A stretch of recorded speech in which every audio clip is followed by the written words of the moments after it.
We got an awesome quote today in celebration of Native American Heritage Month.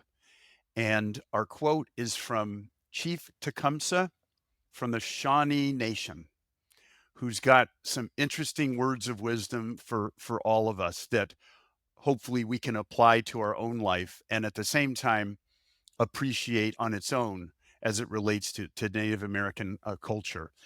We'll get to the quote in a minute. It's a deep one. But before we do, for those unfamiliar with the Teach Different method, we're gonna share this profound quote, and we're gonna look at the claim and try to interpret it and see what it means, right? What it means to us, given our personal experiences, and how we can connect it to our life, while at the same time appreciating what it must have meant for the person saying it. There's a nice little magical balance there that we like to strike. And then we'll look at the counterclaim, push against it. It's words of wisdom, but there's also words of wisdom on the other side. And the critical thinking piece is important to create that tension for our conversation. And then we'll sprinkle in a couple questions. And this is going to be a Teach Different short podcast. So we're going to go maybe 10, 15 minutes tops. And we'll get in, get out, and give you something useful that you can use wherever you use this method: the classroom, the home, the business, the organization, whatever. So with that, here you go. Chief Tecumseh of the Shawnee Nation, I'll read it twice. Live your life so that the fear of death can never enter your heart. Live your life so that the fear of death can never enter your heart. Steve, what do you think the claim is to you? Don't live your life under fear of death. What's important about life is your knowledge of who you are and what you need to do, and your physical, existence is already transitory, right? We're all going to live and die. We already know that. So if you're going to be living and spending your life fearing death, it's going to get in the way of other important things about life and what it is that you really should be thinking about. So just don't get carried away by that. Allow reality to take care of the length of your life. Worry about the quality of your life. Worry about the quality of your life, not the fear of death. Don't think about the end, think about the process that you're a part of. The word fear here, and I know he applies it to death. Live your life so that the fear of death can never enter your heart. But I really think that idea of fear, when you think about the impact that fear has on our lives, not just over death, but over anything else. If you fear something, you're hesitant. If you're hesitant, you're like that worm that's on the ground that doubles up and contracts instead of expanding. And if you live your life that way, you're going to make poor decisions. You're going to make decisions based on fear. You're going to enter relationships based on fear. You're going to go into the job place based on fear, and it's going to infect everything you do. So I really like this. This is very inspirational. It's good. And I'm going to take the word heart too and read into that real quick before we hit the counterclaim. Live your life so that the fear of death can never enter your heart. Your heart is where I think, your morality is, your spirit, how you treat other people, your compassion, all the things that are really important about human beings and what makes us human and allows us to get along, and the real connection that we have. If you're worried about your own life, you're not tapping into that heart. And when you don't tap into the heart, you become an individual and you're apart from the community and you get estranged and you're not thinking of yourself as one of a larger whole. You're just forgetting the important things. So the heart, I think, is a big word here too. Yeah, that's great. It's weird. I almost missed that. The heart at the end. It's almost positioning the heart as the center of the self, not the brain. A lot of people might say, live your life so that the fear of death can never enter your mind. That would be, I think, more of a Western way of looking at this.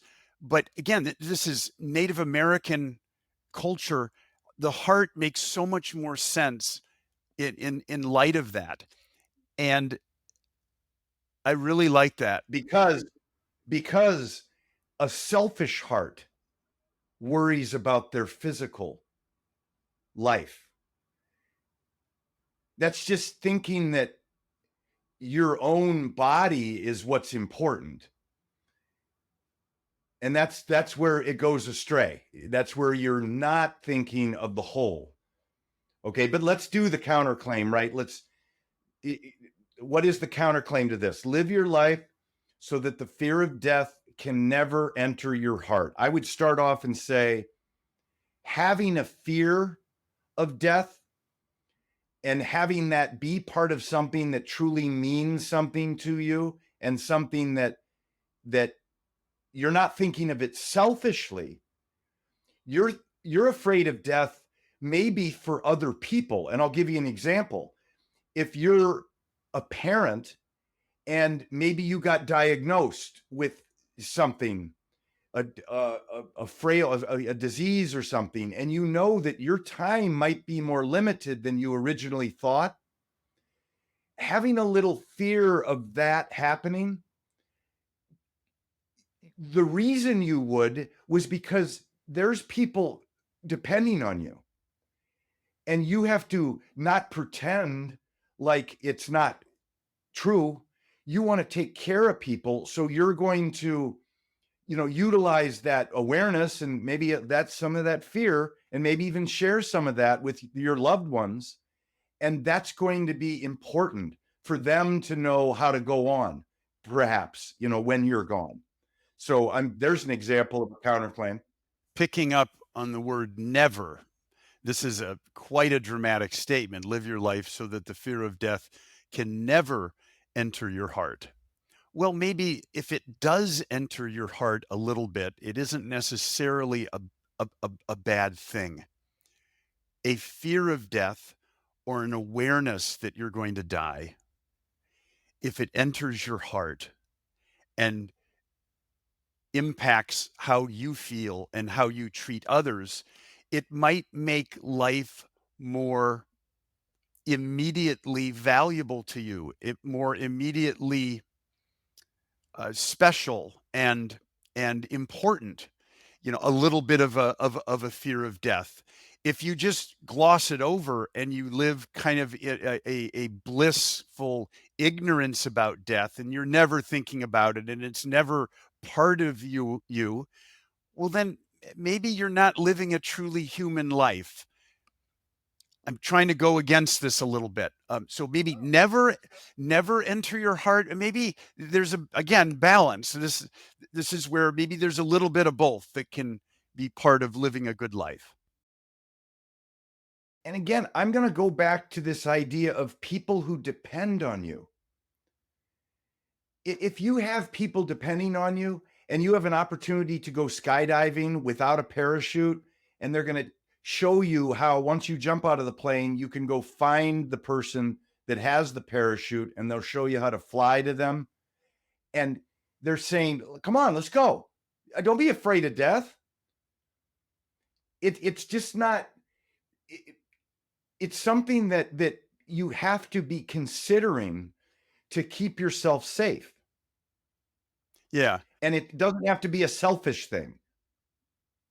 And maybe to put this in historical context, Chief Tecumseh fought in the War of 1812 with the British against the Americans, a newly formed nation. This may have been a statement given to the warriors of the Shawnee tribe.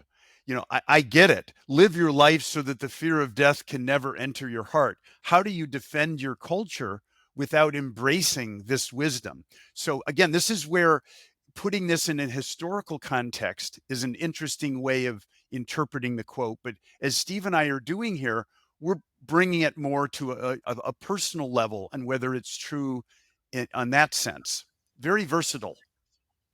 Very Maybe an versatile. essential question would be, are there certain people who can't let fear of death enter their heart to do their role? Who, building on that, Steve, for whom is this quote most relevant? That would be interesting. Students or if you're doing this in your family, your son or daughter, to talk about who should really live like this and who shouldn't and why. What's the criteria you would use for embracing this quote? Oh, love it. Yeah, good stuff. Okay, great. Well, Chief